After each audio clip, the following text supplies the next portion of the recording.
Hello, this is Gary at Jack Raven Bushcraft. Thank you for watching our video. Recently I've done a few videos now around bow drilling. So just as a recap in case you haven't seen them, I did a video around the component parts of a bow drill set. So the bow and the spindle, the bearing block or hearth board or ember pan, and in that video I looked at or spoke about different materials that we can use to make each of those component parts, and I also mentioned the two different approaches in particular to the hearth board and the spindle. So I spoke about the making them from the same piece of wood and also the mix and match approach. After that I did a video that demonstrated how to make up those various component parts of a bow drill set. So I went off and I found some different bits and pieces and I made a set.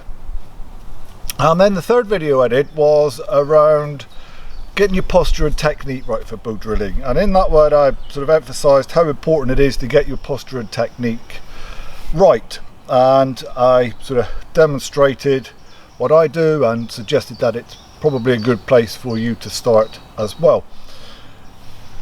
In this video though, I want to look at some alternatives to that posture and technique.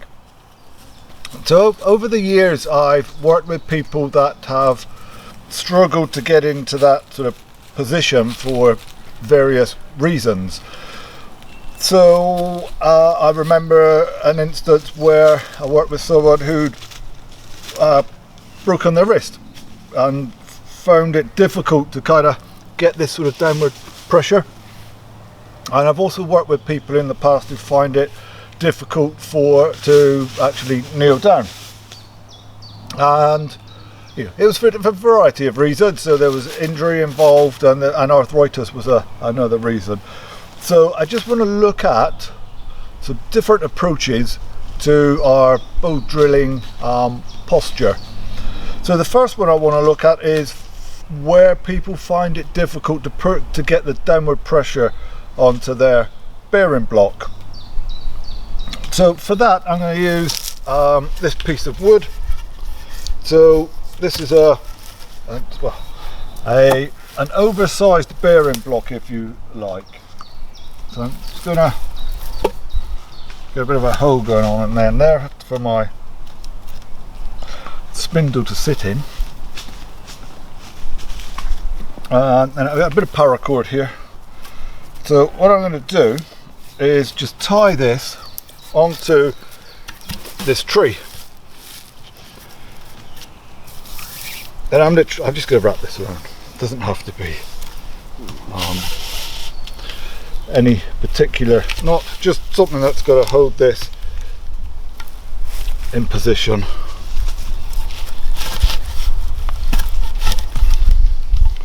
I'm just going to put a bow on it just to hold it there.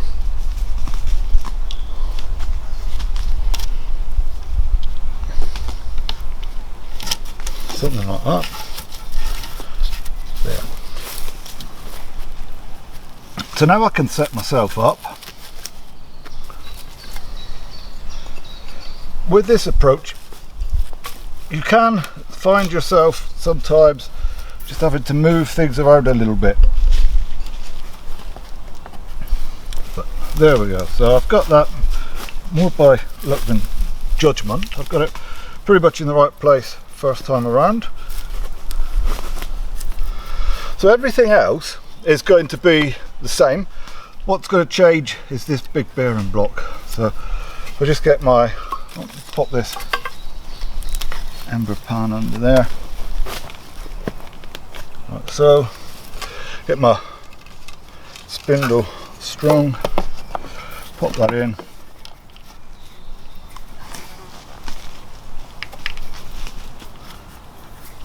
Lost that little.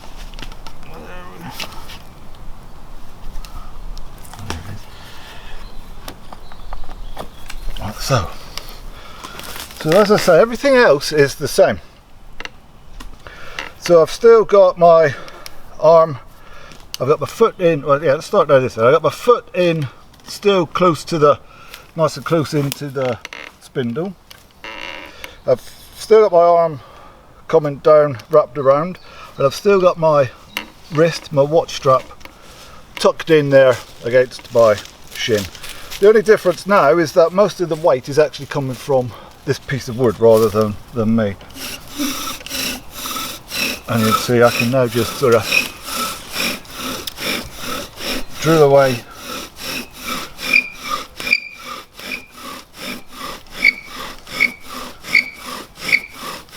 in exactly the same way I did before.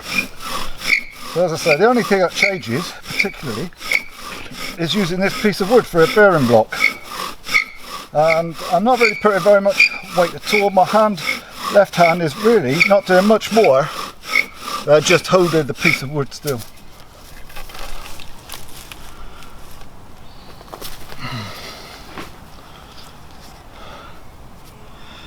Let me just peel that out of the way.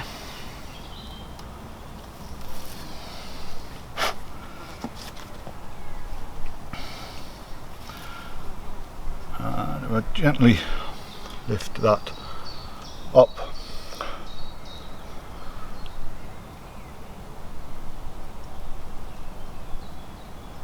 You can see there's a nice ember in there.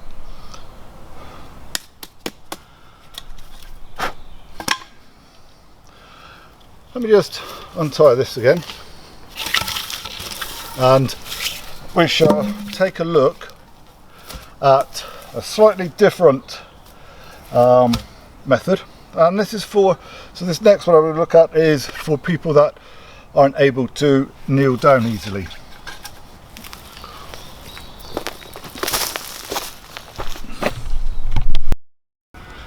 So for this variation, I've got a stump here. Now it may well be that if you're out in the woods and practicing this, that you're not going to be able to find a stump. But what you might be able to find is a boulder, a rock. You might be able to find a fallen tree, something along those lines. Something that's just going to give you that little bit of height so that you can approach this stood up. So again, everything else about this is the same. Just let me grab a bearing block. So I'm standing on the board, foot in fairly close to the hole. I've got my front part of my leg here more or less vertical, arm coming around the left hand side, and now it's just a case of bowing away.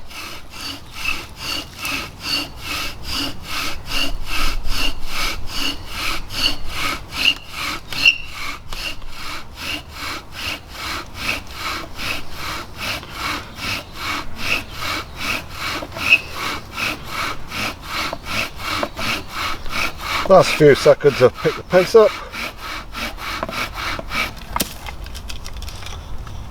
Give it a waft.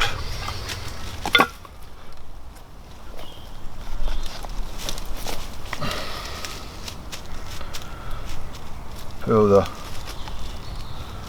board out of the way.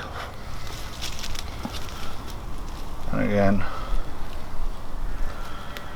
you can see in there we've got an ember.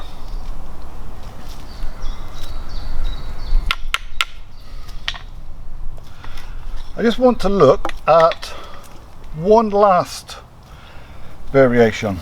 Well, it's not a variation, in fact it's a combination of those two things. So I just need to tie my post, my stick back up on here.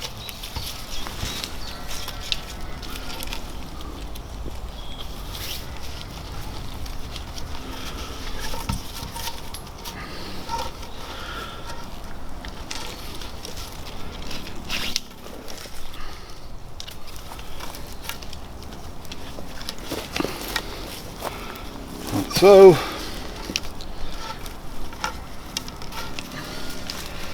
I've only had one occasion to do this as I've been teaching bow drilling, and that was a few years back now with a canoe instructor. who'd had an accident, and basically she'd done her wrist on one arm and done her knee on another leg, and so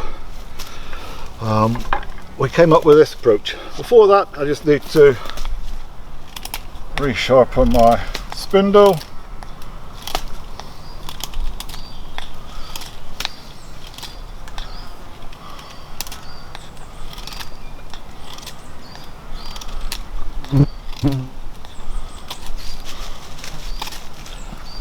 Like so, and we are good to go.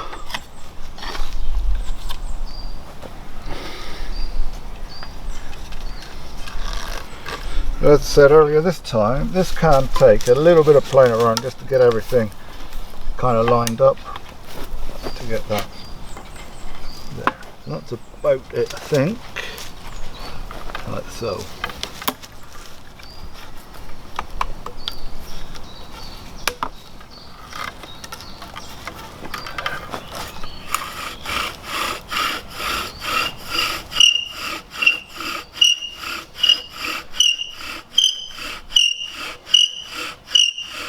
Bit of squeak going on there, which I suspect would be the string, so I just got to hold it a little bit tighter.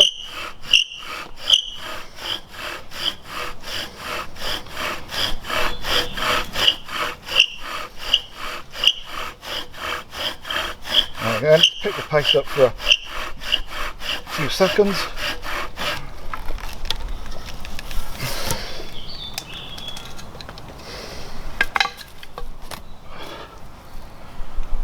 I didn't quite have my ember pan positioned correctly there.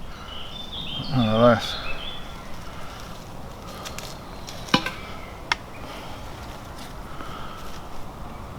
try not to drop it.